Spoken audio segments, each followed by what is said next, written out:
My name is Dr. Richard Herbold, and let me tell you a little bit about who I am and what I do.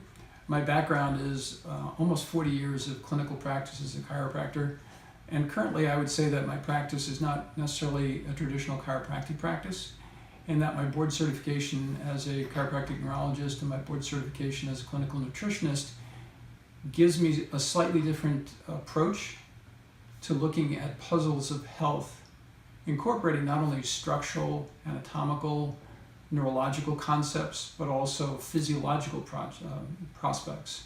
And what I mean by that is looking at people from a laboratory and from a clinical nutritional perspective of understanding how the interplay between food, nutrition, and I make that distinction because food and nutrition are slightly, they're complementary but slightly different of how I use them in the office, of lifestyle choices as far as rest, relaxation, exercise, sleep in particular.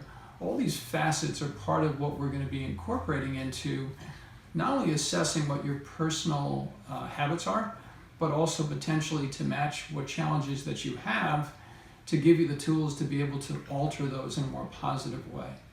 So on our first visit, we always strive to give you an outline of what it is that I would like to do with you from a nutritional perspective, to give you a brushstroke or an outline to looking at what we call macronutrient balance, proteins and carbs and fats.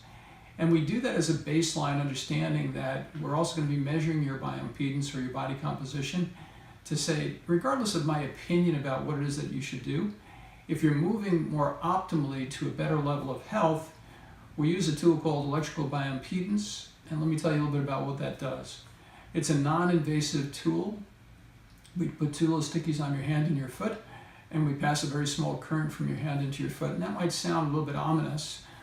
We can do it for pacemaker patients who, under those circumstances, electrically have to be very careful about any kind of electrical current, so there's no obstacle with that. We can do it on pregnant women who are probably the most sensitive as far as utility and as far as diagnostics are concerned.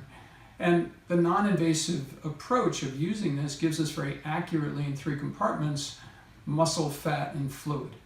Now, fluid is an interesting dynamic in that we're going to be looking at how much water is inside and outside of your cells, and that gives me some insights into detoxification, inflammation, elimination, things that most of the clients who come to see me are struggling with.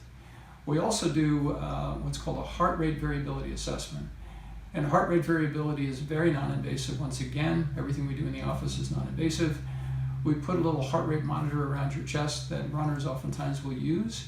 And the dynamics of the heart rate variability tell me 2 things about you. Generally speaking, it tells me about your athletic ability, and it also tells me a little bit about your coping systems for stress.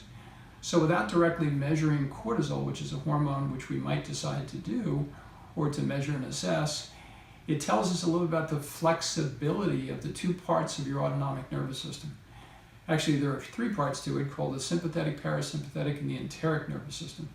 And I don't want to dismiss the enteric nervous system because we do a ton of work around that, which includes your digestive system.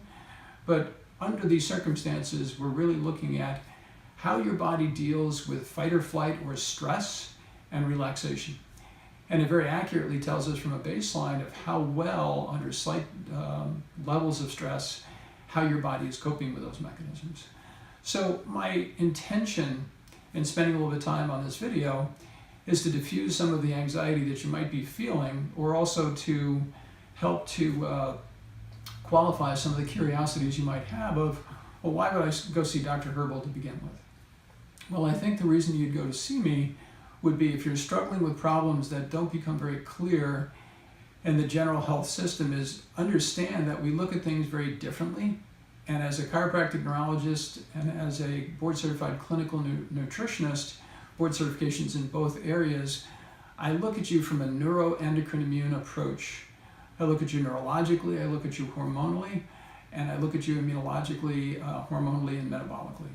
So at the end of the day, looking at you as just a toenail for a toenail doctor or just a heart as a heart doctor, understand that's part of my interest in looking at you functionally and globally. But we also want to look at the big picture, and we want to look at mechanistically to make sure that we uncover some of the underlying problems that you're having and give you directions of how to change those. So nutrition is a big part of my practice.